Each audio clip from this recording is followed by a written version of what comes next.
नमस्कार सम्पूर्ण सृष्टि tailor YouTube channel हेरेर बसिरहनुभएका साथीहरूलाई मैले यो तपाईहरुको बीचमा सानो भिडियो लिएर आएको छु।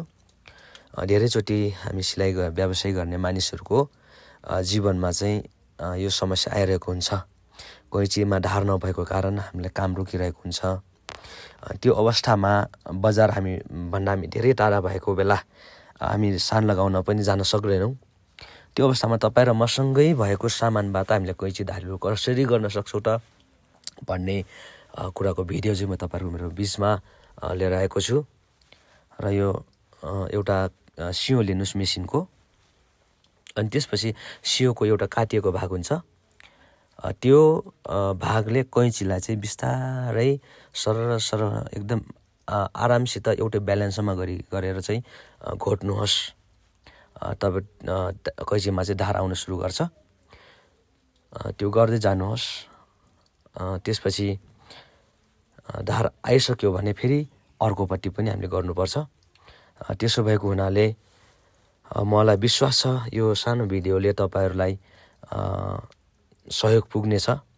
त्यही आशाको साथमा मैले यो भिडियो बनाएको छु र मेरो यो युट्युब च्यानललाई कृपया गरिदिन शेयर गरिदिनुहोस्, सब्स्क्राइब गरिदिनुहोस् र सब्स्क्राइब गरेर बेल आइकन थिचिदिनुहोस्।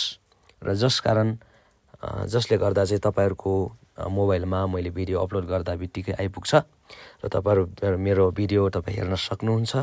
र म आशा गर्छु मैले बनाउने भिडियोबाट तपाईहरुलाई कुनै न कुनै क्षेत्रबाट चाहिँ मद्दत पुग्नेछ। र मैले मेसिन रिपेयरका पार्ट पुर्जाहरू धेरै सानो समस्याले गर्दा रोकिरहेको हुन्छ, ती सबै कुराको मैले चाहिँ भिडियो राख्ने छु। र ती सबै हेर्नको लागि, ती सबै सिक्नको लागि यो घरेलु उपचार भनौँ एक प्रकारले तपाईं र म घरमै बसी ती कुरा सिक्न सक्छौं।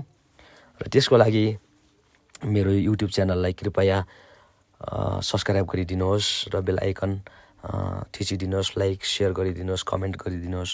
र अझै केही कुरा तपाईहरुले स्पेशली केही कुराको आशा छ भने, इच्छा छ भने कृपया कमेन्ट गर्नुहोस्। त्यसको भिडियो म तपाईहरुलाई बनाएर दिनेछु। मैले यो कैँची सान लगाइसके, अब म काट्छु। हेर्नुस् है त साथी हो, अब म काट्न जाँदैछु। पहिला अड्किरहेको कैँची काट्दैन थियो। यो कैँची एकदम फालिएको कैँची। अब हेर्नुस्, अझै काटेर देखाउँछु म आरामसँग नआत्तिएर।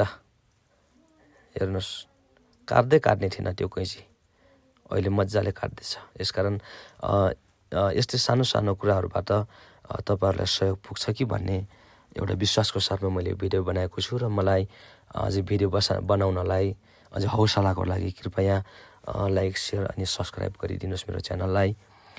धन्यवाद।